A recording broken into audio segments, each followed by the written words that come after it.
planet is a lonely speck in the great cosmic darkness. We're on a rock hurling through the universe. Planet as an organic spaceship. Like it or not, for the moment, the Earth is where we make our stand. Hi, this is Chrissy. And I'm Marie. And you're listening to Alt.Pop.Repeat, A show where we get into the nitty-gritty around counterculture, alternative culture, and sync it up with what? with pop culture. Yeah, man. That's what we do. There we go. High five.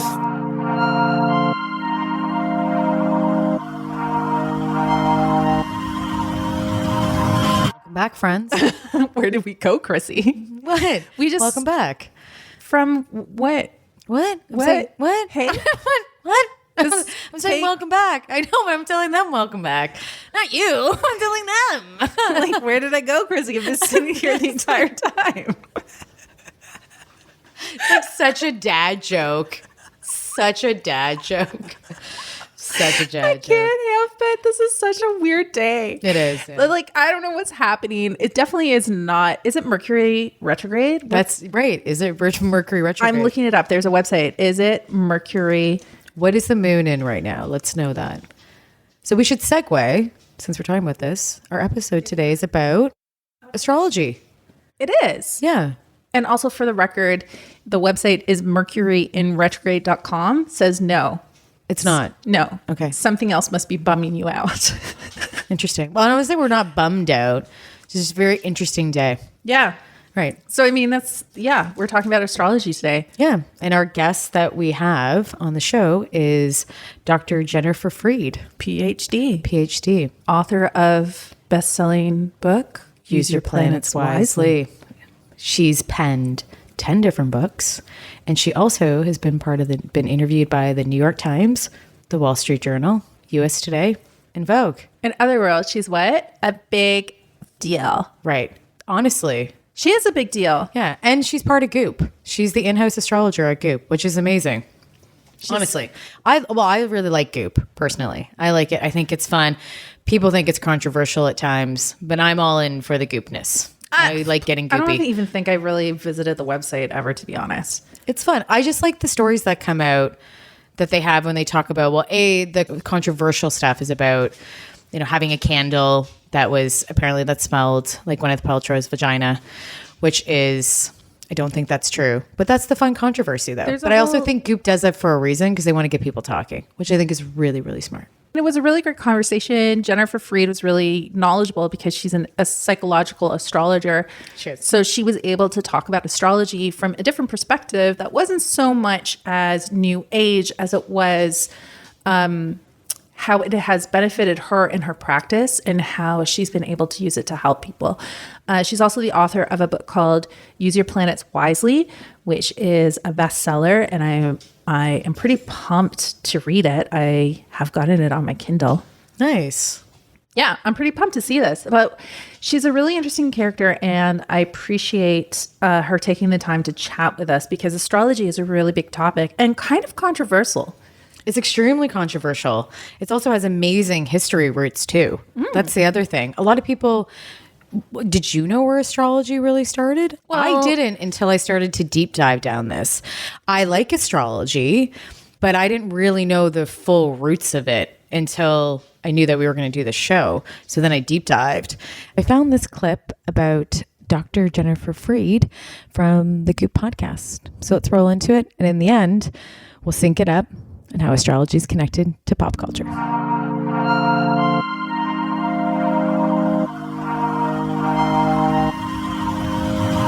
I think we're all here in a big learning museum, and our job, in my opinion, is to just keep challenging ourselves to be the most impactful we can be to ourselves and others in a positive way.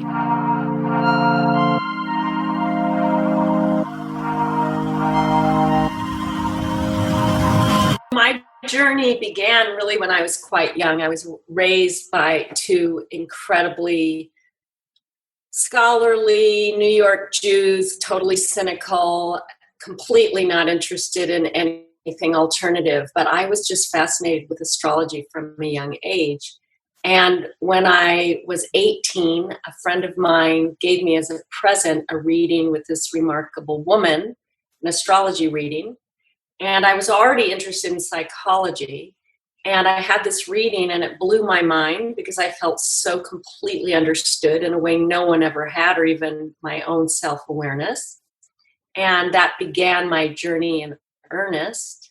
And both psychology and astrology have been parallel paths for me because I got my PhD in psychology over all those years, but I also studied astrology and taught astrology all those years. And the combination has been so useful. There is no personality system that's older and more credible, in my opinion, than astrology. It's been part of every culture, indigenous and otherwise, for all of history. And then psychology is a great training in primarily how to relate and understand people. But then I also, 20 years ago, started a path creating a nonprofit with my partner called AHA, which focused on social and emotional development for teenagers and teachers and parents. And that is the study of how to have great relationships. So the three things have really converged for me in the practice of astrology being a useful lens into understand ourselves, but how to connect with other people. And then my training allows me to coach people in the skills of relationship. So then how over time we've been seeing this evolvement of people loving astrology and starting to connect to it.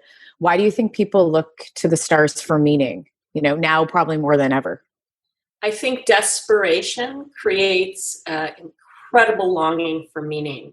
And I think over the last, what I've seen 20 years, is people's sense of disconnection is more heightened than ever, especially as we're more connected digitally, but more lonelier than ever. All the statistics are clear. So I think when people are feeling emptiness and they've even had a modicum of success and material happiness, they realize how empty all of that is without a sense of connection to the divine of their own knowing and some kind of meaning system that gives them purpose. So astrology is the best way to enter into a sense of meaning and connection without all the isms.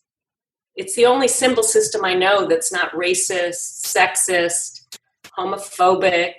It just doesn't, it's never had any of those distinctions about hierarchy. Then I would say right, no, and that makes 100% sense. Do you say then like spirituality, a lot of people are coining that astrology is now become a new form of spirituality or religion. Do you think that that's where it's evolving towards? Because I would say the beginning of astrology, obviously when it was first practiced, wasn't a religion. And maybe I'm wrong in that, or wasn't a form of connection to spirituality. It was more of an art form and a science back then. But why are people, do you think, considering it more of spirituality and religion now to them? Well, interestingly, for thousands of years, it was a spiritual practice and a religion. Okay. It's only been in modern time that it became even a science, if you will. It's not a very rigorous science, but an oracular art. But back when it was first, I don't even say created because it was experienced, you have to remember all our ancestors lived in a time for thousands of years without any lights, without any electricity. So for them, the luminaries, the planets, the constellations were gods and goddesses. And before men took over the churches and made themselves points of power, people had direct experience of the divine through the planets that were considered gods and goddesses. So I feel like this is actually more of a return to our ancestors who understood that they were part of an animated universe. They didn't see themselves as we did in modern times as the center of the universe. They understood themselves to be an ensouled participant of a divine orchestration. And now we're back to that place because we've made such a wreck of our material world. What do you think is like one of the most like popular things that people are I mean, there's how you use it and there's how the general public uses it. Yeah, the general public's always basically about love, career, money. Those are always the questions. Love, career, money. Yeah. And health, if somebody's sick, like why, when, But it's always love, career, money. Yeah. So what other things can astrology teach us outside of love, career, money, and health?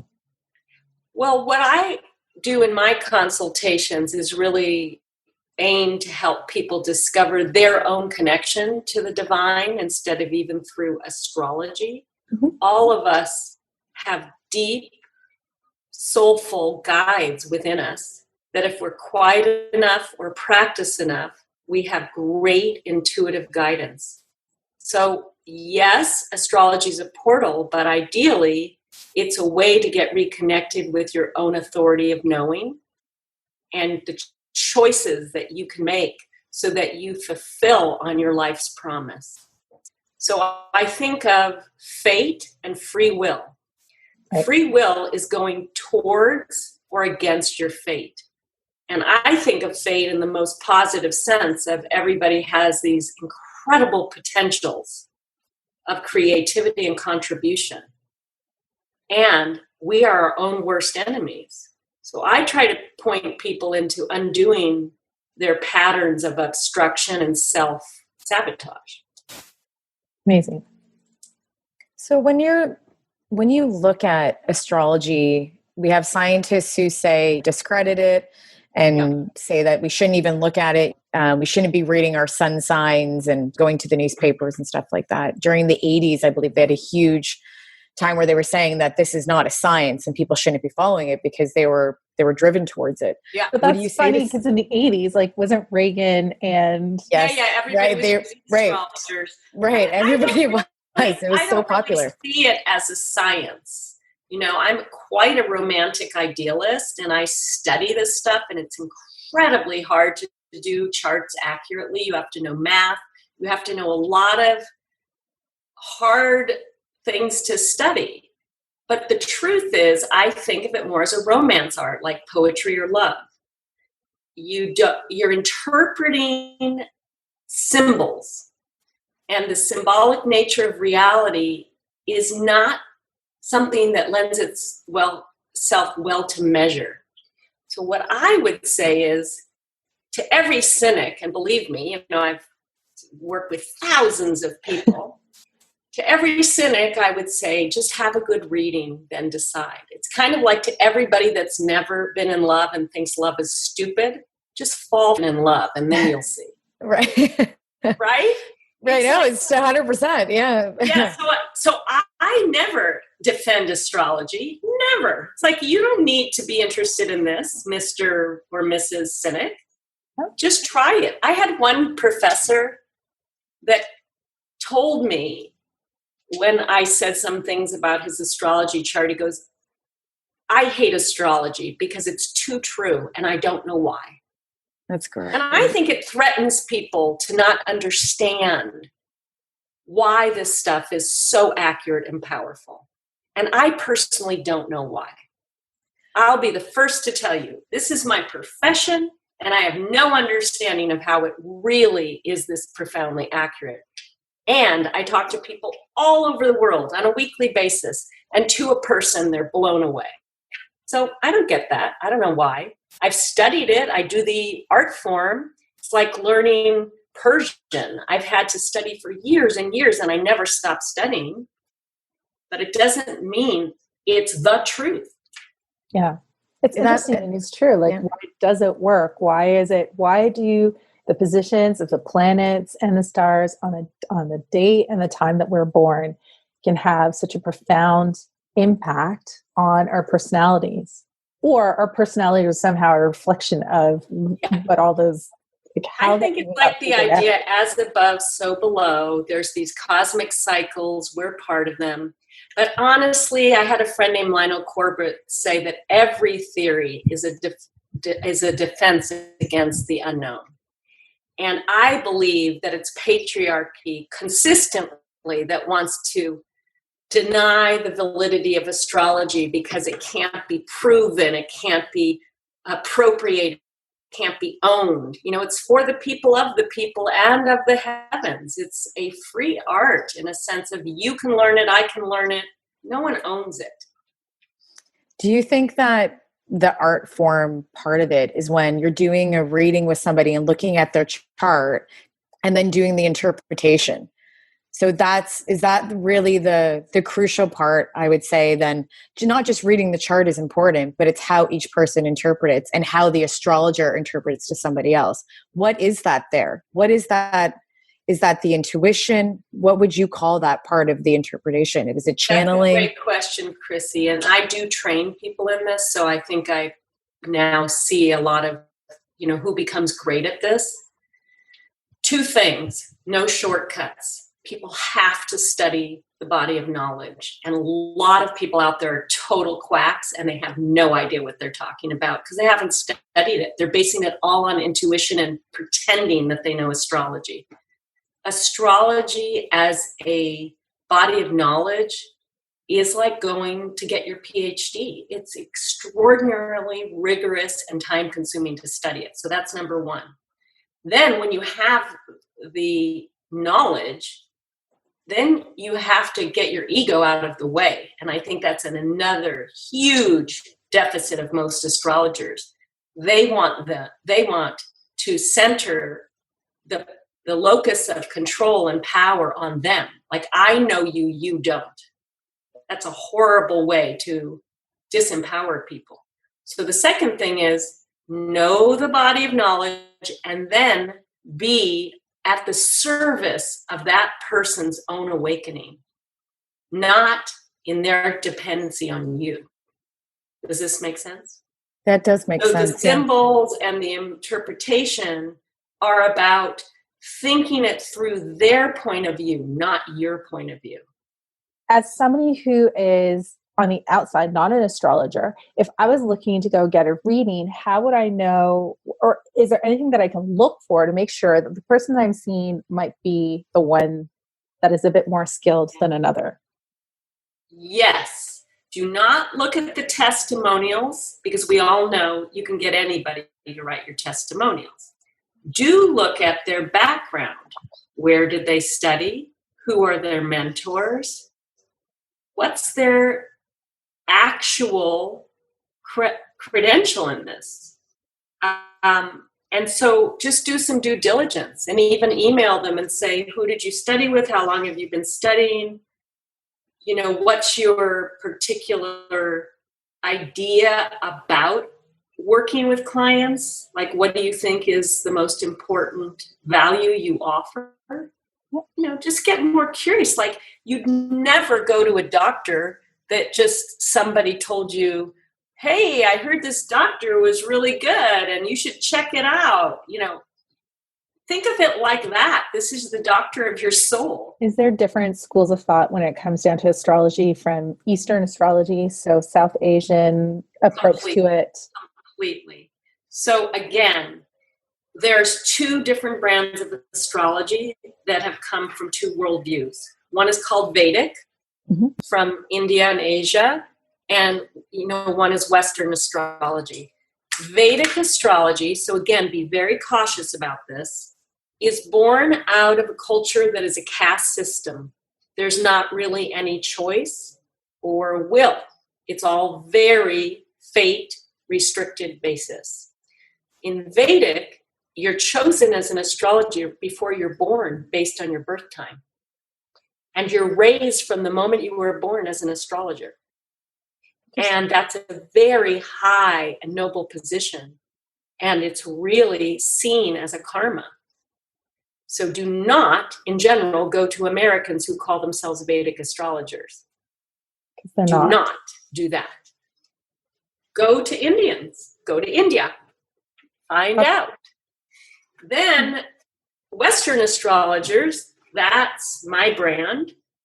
And I'm in even a subset, psychological astrology, and that's a very small subset. Make sure if anyone calls themselves that, they're actually trained as a psychologist or therapist. They're not just saying they do that.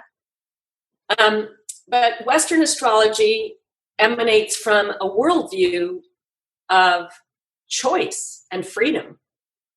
We all get to decide to some degree where we land in society. So this astrology is based on, here's your set of patterns and possibilities. You get to decide at what level you achieve this. Does that make sense? Yeah, it does. Okay, so that's good questions. I love you two gals.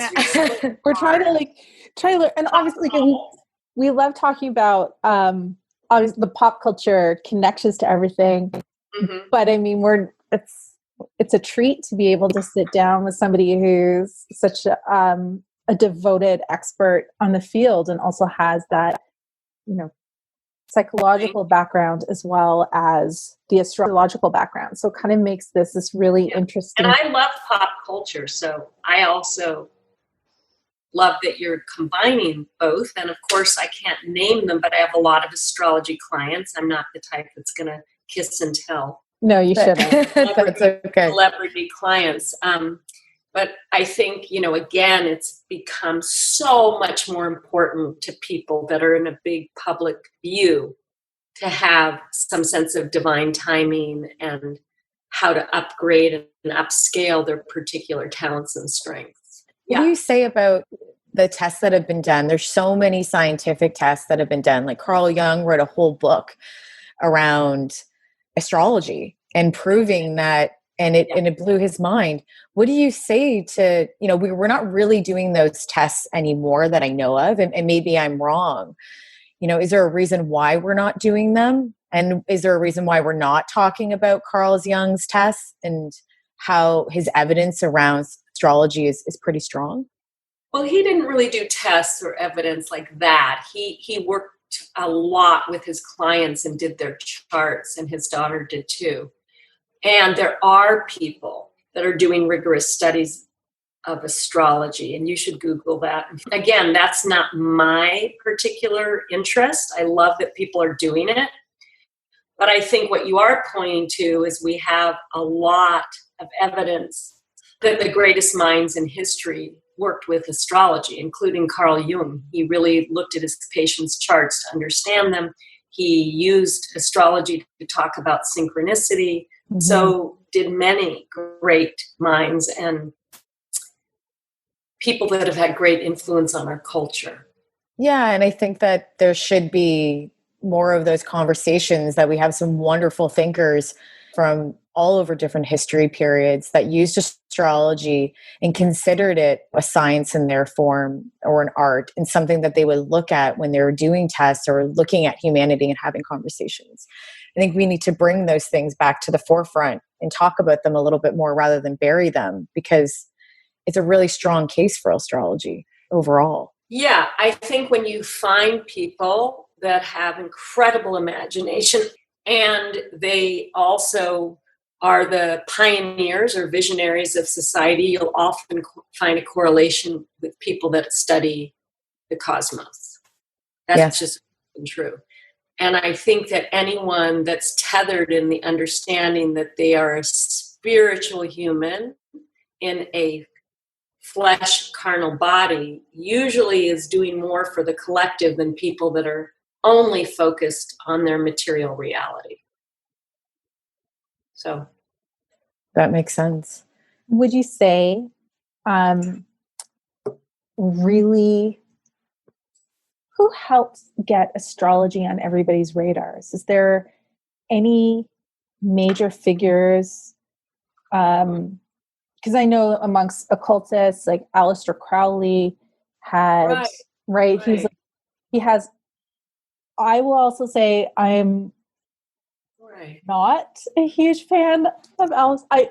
I recognize I'm always surprised. I'm like, he seems like he was not a great guy, but everyone seems to be really into him and his tarot decks and everything. I was like, I don't know how I feel, but regardless. But who are some major figures that I was like, I'm a controversial person. I'm not a big fan of Aleister Crowley, but cool. But Who are some major figures that help push astrology into the public, the mainstream?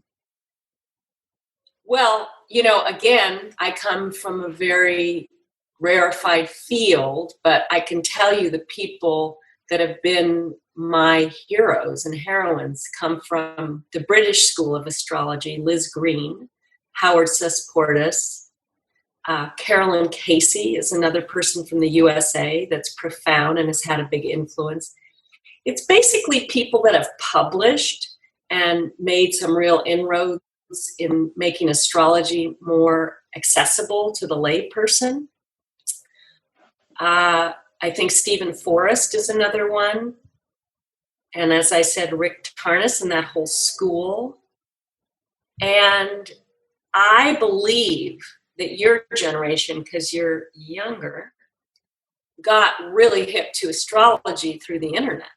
I mean, we've always had the newspaper and what's your star sign. But I think what happened once we had this enormous unleashing of democracy of knowledge through the internet, that people easily started conversing around the topic of astrology. So there's been these great thinkers and writers that have set the ground. And if you go on Amazon, just click on astrology and what's the most popular books, you'll find all of those authors. But it's really the apps that made it go nuts in my lifetime. Because, when I started studying this, first of all, I'm queer. Second of all, I'm in psychology. Third of all, astrology. The bottom line is people thought I was nuts. Like my friends would just go, "What are you talking about?" I was just so on the vanguard, as Aquarians often are. That's right.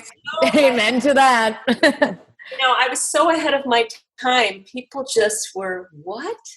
And it's so vindicating for me because now I'm like, see, everybody's into astrology. There's no one that doesn't talk this language anymore. No one. And that's because of the internet and the saturation and the apps and the digital availability of quick and easy access to the astrological canon of information and knowledge. For sure. I mean, like even in every magazine that I had when I was growing up, always had the horoscope discussion at the end. There's a magazine I used to read called Sassy, and they taught about numerology and compatibility between the signs and all these like little things that help put that whole world and the possibility of it on my spectrum. And then I remember when I first had access to the internet, one of the first things I looked up was like astrology, like horoscopes. Yeah. Wait, one more thing I want to say cynically. Here it is for the Taurus rising. The other reason astrology became so popular is people saw boom, boom, money in it. Yeah. And it's quick money for them too. That makes sense. People see, just like the psychic hotline, now we can peddle astrology as, something to make money and currency with. Then we got a lot of, quiet and sometimes out loud investors behind the whole scheme. Yeah, because there's some major websites out there right now that are all based around with millions of dollars being poured into them because they see that people want this service and they need meaning and they can think of a quick way to turn over some moolah.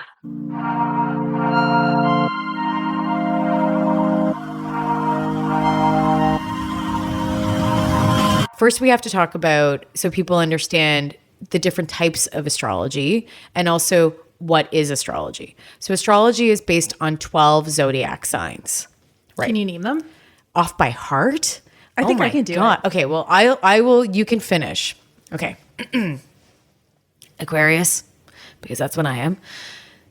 Aries, Capricorn, Virgo, Libra, Gemini, Sagittarius, hold on, Cancer.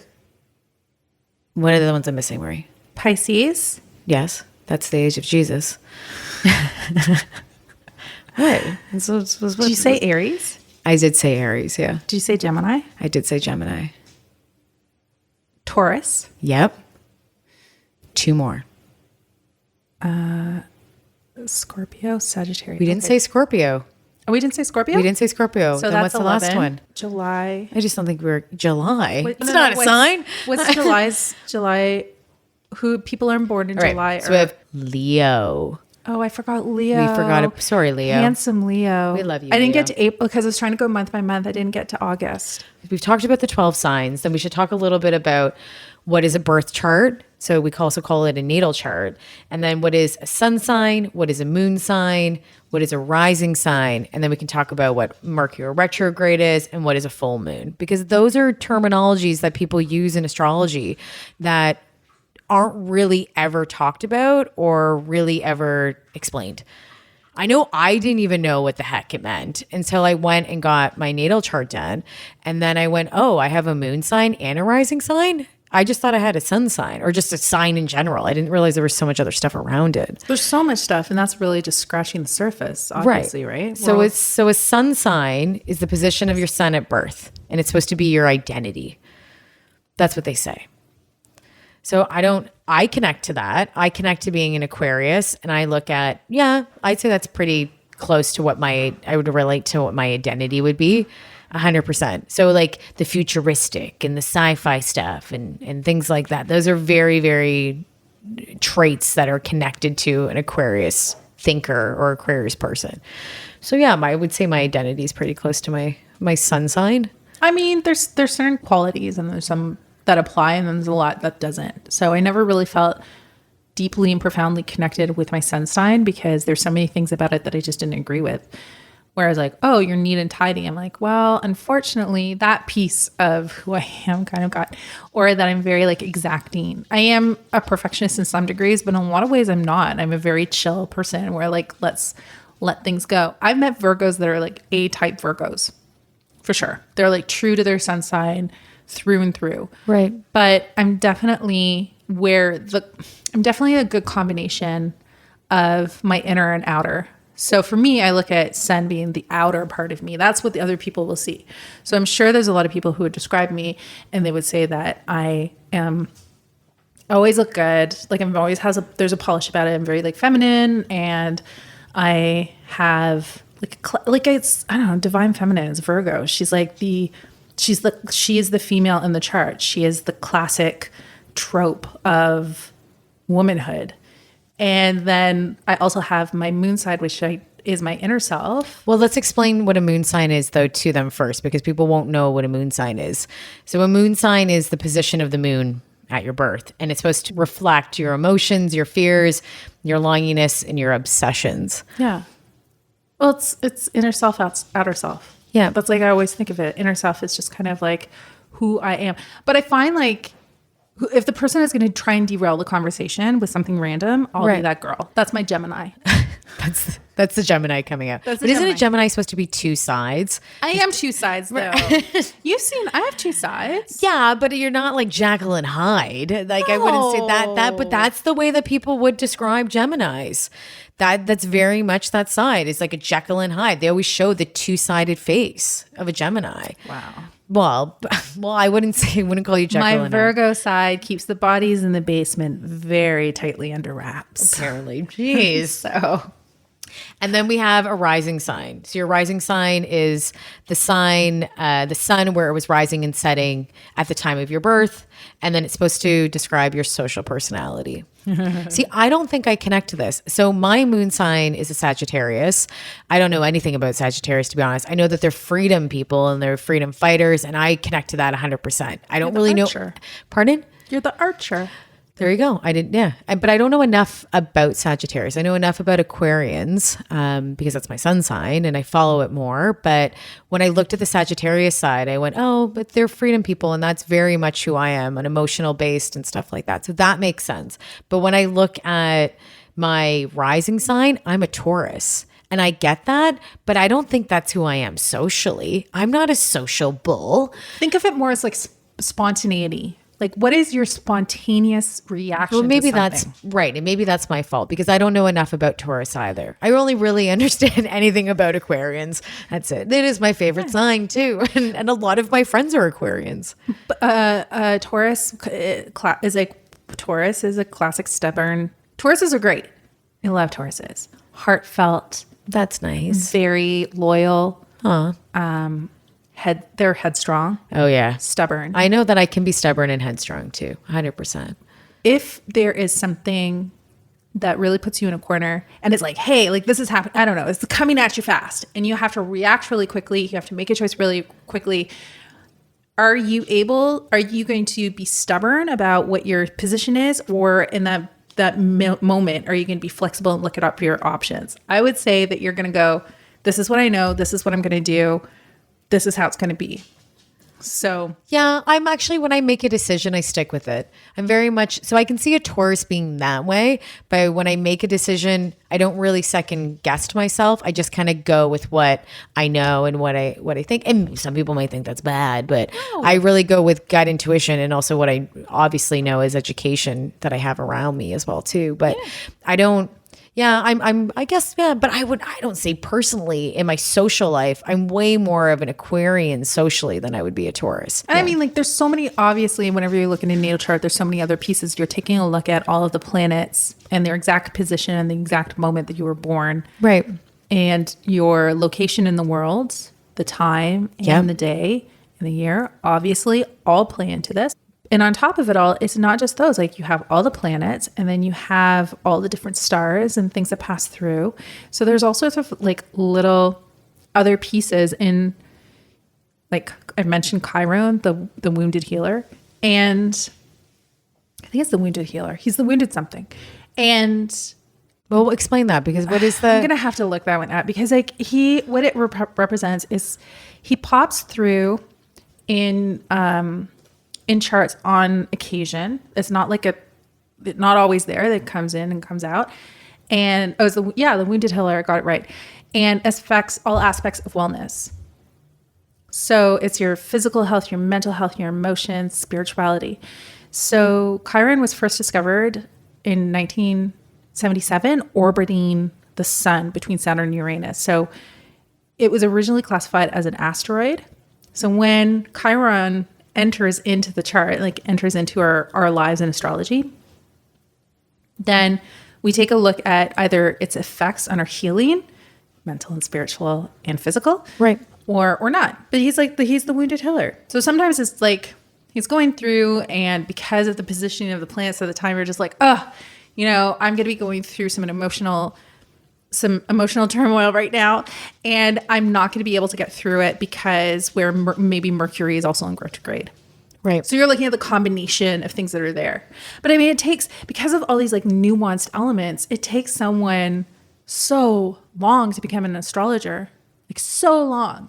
Oh, gosh, yeah. Well, there's a lot of education. Like, even talking to Jennifer as well, she has education being a psychologist, but then she also has education about being an astrologer. Those are two very long processes of getting education on both ends. I would argue and that one is astrology is longer. I would agree. And so maybe then we should talk a little bit. We'll finish off explaining what Mercury retrograde means, and then we can talk about what a heck a full moon is, and then we can get into maybe a little bit of history. Mercury is my baby. So here's the misconception. So a lot of people think that Mercury retrograde, the planets are moving backwards, but it's not. It's a full-on optical illusion. We're not actually moving backwards. The planets aren't moving backwards. It just looks like they are. But then the attachment to the astrology side says that it's bad for communication. Don't do your finances then. Don't sign a deal or do any, don't buy a house. Don't do anything that would be, a communications thing or a legal thing or stuff like that. If it requires you to speak, that's scary. then don't. Just avoid it altogether during Mercury retrograde. Because it's not a good time to do those things. And so do you know why we consider that in astrology, that Mercury retrograde is connected with communication? Because Mercury being Virgo's planet is the planet of communication. So then if it's going backwards, then that means that people are going to be backwards speaking. Maybe we're going to sound like when you play Right. a Beatles record backwards. Right. And there's all the secret messages in it. Right. That's basically. I buried Paul. Right. Is that what they say? There's one in it. I believe it's Sgt. Pepper's. I think that's it. Anyway, at the end of it, it says, it doesn't say it backwards, but it does have a little, at the end of it, it says, I buried Paul. Because apparently Paul was, that there was like a double at one time. Yeah, I know. I didn't know that until this year, actually. I'm a Beatles fan, and I didn't know that. Someone sent it over to me, and I went, I did not know that. All the creepy things. But I mean, like Missy Elliott, she threw a thing down, flipped it, and reversed it, and then actually reversed that line. Well, I was going to explain then what a full moon is now. Well, we all know Marisa, that's when you pull down your pants. This is when you get a full moon.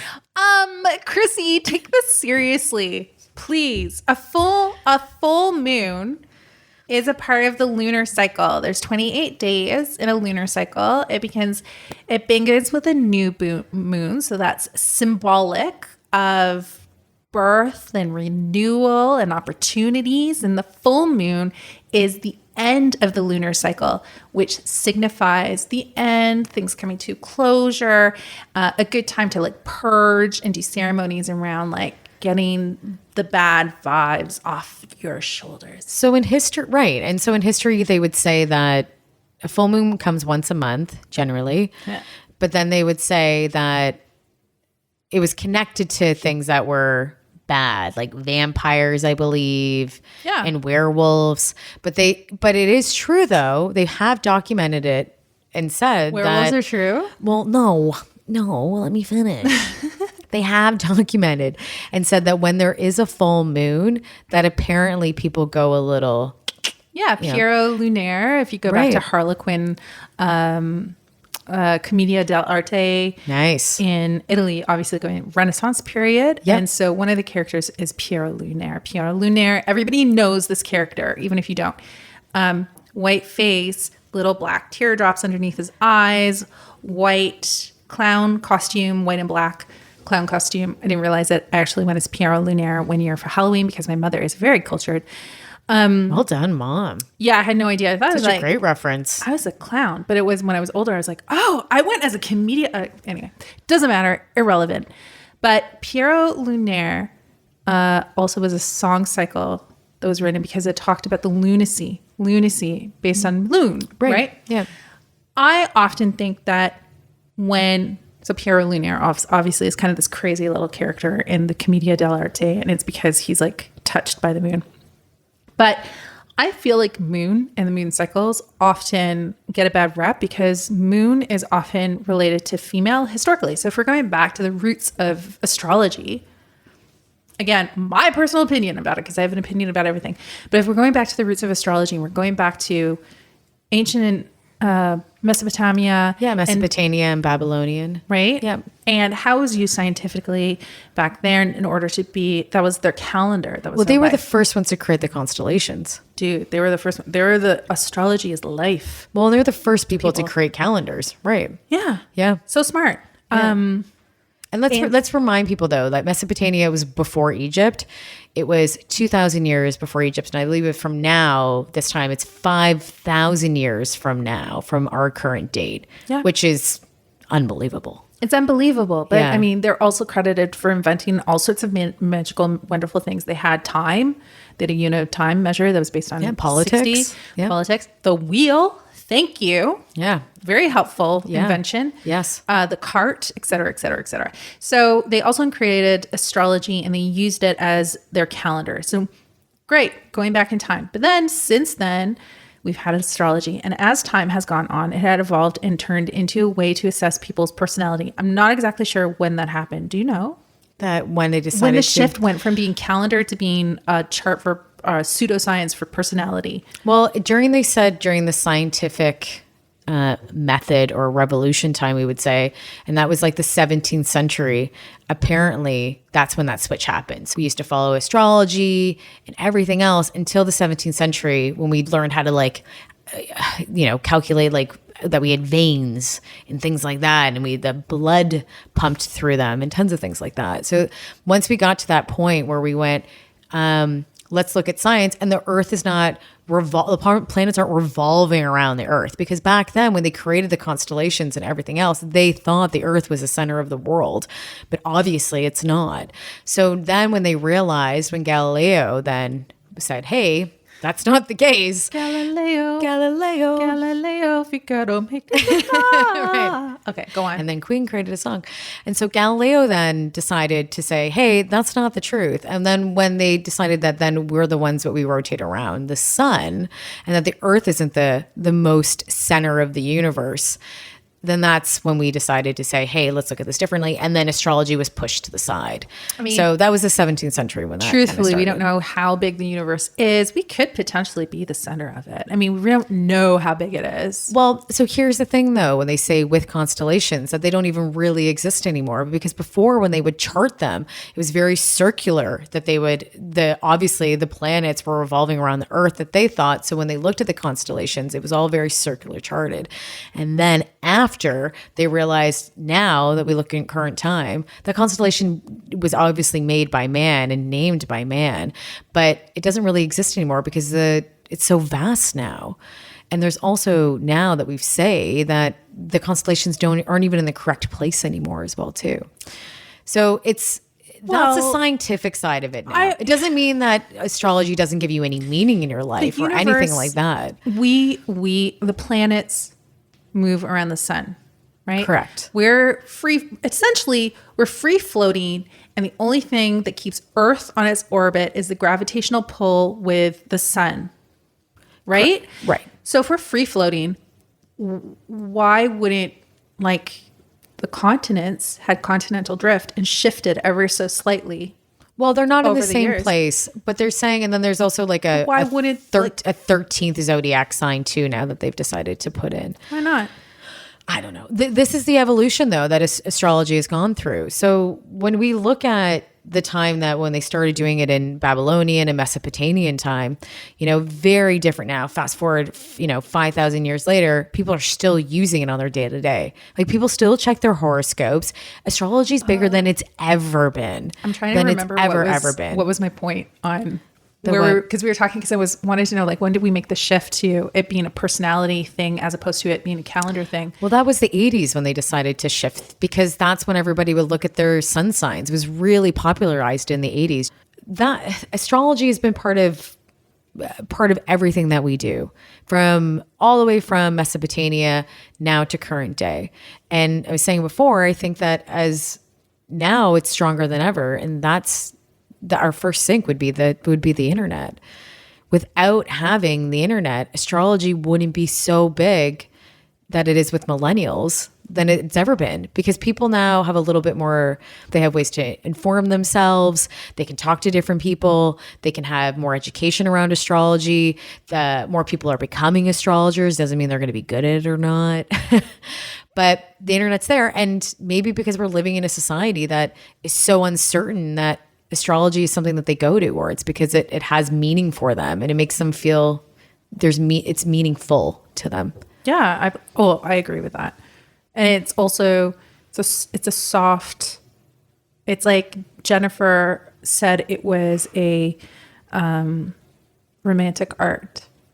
Astrology. It is. Yeah. Well, I would say it's more art than science for sure. And some people might say that too. A lot of people think Carl Jung was one of the first people to really ever look at astrology in a scientific or psychological way and apply it. He really loved astrology. And Carl Jung is one of the foremost notable psychologists in the world. Well, I mean, we all love astrology. There's something about it, because we want to believe. We as humans just want to believe that we don't know everything. Like, some of us want to enjoy and dance in that space where the world is a mysterious, wonderful place, and there's magical things that are lurking around every corner. And that is really like this. That's really one of the beautiful things about astrology. It reminds us in this funny little way that in a lot of ways, we don't have control over our own lives. And I think that, for me, I find that very freeing. Right. And then we look at other music has a big part in it as well too. Music, we've noticed, has been a connection through a lot of countercultures. Obviously, it makes sense, especially during the 60s. But the Fifth Dimension, when they did the Age of Aquarius, that was a huge song. There were so many songs that would talk to Libra's getting along with these people and people doing this. Like that's the fifth dimension talked a lot about astrology. And during the 80s and the 70s, astrology was really, really big. And that really came from the counterculture movement that was part of spirituality and that hippie movement, 100%. But then the 80s, whoa, there was phone lines. People were calling numbers so you could get your astrology. Yeah. Very different than we have now. But that was the beginning of popularizing and really becoming mainstream was the 80s. And then we had, I think it was Linda Goodman did the first book called Sun Signs. And she is the book that I think it was on the New York Times. Yeah, it says here, the New York Times bestseller list. And it sold over 30 million copies. Like that's freaking insane.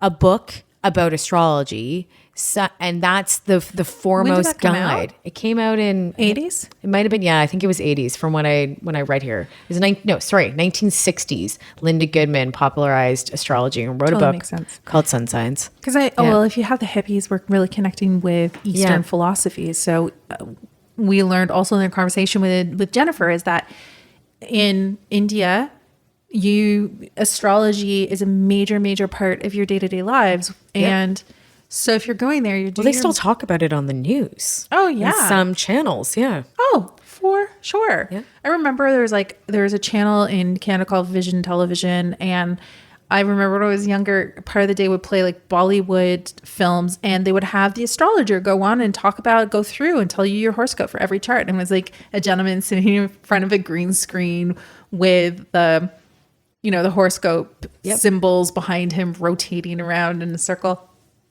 And, but on top of it, so you have these hippies and they're connecting with Eastern philosophy. So I really think that portion of hippie culture really helped to bring it and ensconce it in Western culture.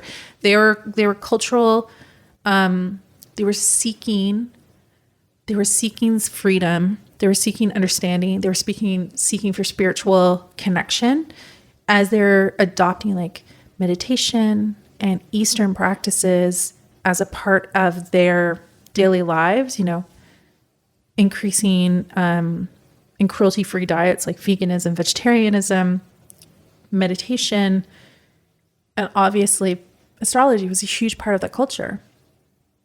So yeah, I know in the 80s, that's when we started getting into the horoscopes or generalized sun sign horoscopes in the daily newspapers. But I really think the major shift that happened was the Western and the Eastern cultures colliding in the 60s that really helped to bring it as a part of our pop culture. Like if I had to pick a watershed moment, it would probably be that. Yeah, I would say the 60s, I would say at least the 60s, 70s, and 80s. 80s really took it and, during that yuppie era, really yuppied it up. They did. Well, the 80s were a yuppie time. Yuppie up? Right. There was a yuppie time. So they yuppied it up and had people call in and you could do, phone calls around astrology and people would read your charts. So that's different. That is different than the foundation of astrology. It changed a lot. It evolved from being something that was part of somebody's everyday life and everything that they did and they believed it was common sense to them to something that was very popularized to make them believe something. It was almost kind of like that hocus pocus idea. So the meaning of astrology really changed. This show is really in depth. It is so... Astrology is like such a big topic. There's a lot. We've only touched the surface of different types of astrology. We mainly talked about Western astrology, but there is a lot. So Vedic astrology. Yeah. Chinese astrology. Yeah. So Eastern astrology, Western astrology. There is almost every civilization had astrology. But then I also will say like pop astrology is probably the newest one because of its integration in our pop culture world. Right. It's people who are pulling out astrology in these like digestible bits for us to be able to apply in our day to day. And this fun kind of. Yeah. And we get people like Jennifer that we get to talk to and ask a little bit more that has a really wonderful understanding and a really educated understanding of what is astrology and what does astrology mean today. Yeah. So until we meet up next time and talk about our next big topic and sync it up, be sure to follow us on Instagram at Alt.Pop.Repeat And check out our Patreon. Yes. You can go support us and support the show Yes. at Alt.Pop.Repeat.com Yep. and sign up for our newsletter if you're really into it. Maybe you'll get one. And like and review on iTunes. Follow us on Spotify. Follow us anywhere on streaming platform. So until then, this was great. Bye-bye.